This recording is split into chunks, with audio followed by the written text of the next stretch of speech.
ఒక్క 2 minutes అవుతా. వాట్సాప్లో చాలా పెద్ద స్కామ్ జరుగుతుంది తెలుసా. ఒకడు వస్తాడు, నీకు మెసేజ్ చేస్తాడు, హాయ్ హలో అని. నువ్వు రెస్పాండ్ అవుతావు, నేను ఇలాగ ఇచ్చారు ఒక కంపెనీ నుంచి, మా కంపెనీలో జాబ్ రిక్వైర్మెంట్స్ ఉన్నాయి, మిమ్మల్ని తీసుకుందాం అనుకుంటామని మెసేజ్ చేస్తాడు.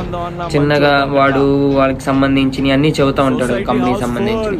లాస్ట్లో ఏం చెబుతాడు, పర్ డేకి 2000 నుంచి 5000 దాకా ఎర్న్ చేసుకునేటట్టు నేను హెల్ప్ చేస్తాను, మీరు నేను చెప్పింది ఏంటో ఒక 10 minutes నాకు టైం ఇస్తా అంటారు. మనం ఓకే. వాడు ఏం చెబుతారు మళ్ళీ తర్వాత, మీరు చేస్తున్న జాబ్లో కూడా ఆ జాబ్ పక్కన పెట్టకుండా ఇది జాబ్ కంటిన్యూ చేసుకోవచ్చు అంటాడు. సో ఇదేదో బాగుందని చెప్పి మనం కూడా వెళ్ళిపోయి ఓకే చెబుతాం. తర్వాత ఏం చేస్తాడు, ఒక టెలిగ్రామ్ గ్రూప్ చెబుతాడు, ఆ గ్రూప్ లింక్ పెట్టి మనల్ని అందులో వెళ్ళి జాయిన్ అవ్వండి అని చెబుతాడు. సో మనం ఏముందిలే అని చెప్పి ఒకసారి పోయి జాయిన్ అవుతాం. అక్కడ వెళ్ళిన తర్వాత వాళ్ళు ఏం చేస్తారు, ఇంకో టెలిగ్రామ్ గ్రూప్ పెడతారు. అదేంటిది, మనలాగే చాలా మంది జాయిన్ అయిన వాళ్ళు, దాంట్లో జాబ్ చేస్తున్న వాళ్ళు, మనీ ఎర్న్ చేసుకుంటూ స్క్రీన్ షాట్ పెట్టే వాళ్ళు ఉంటారు.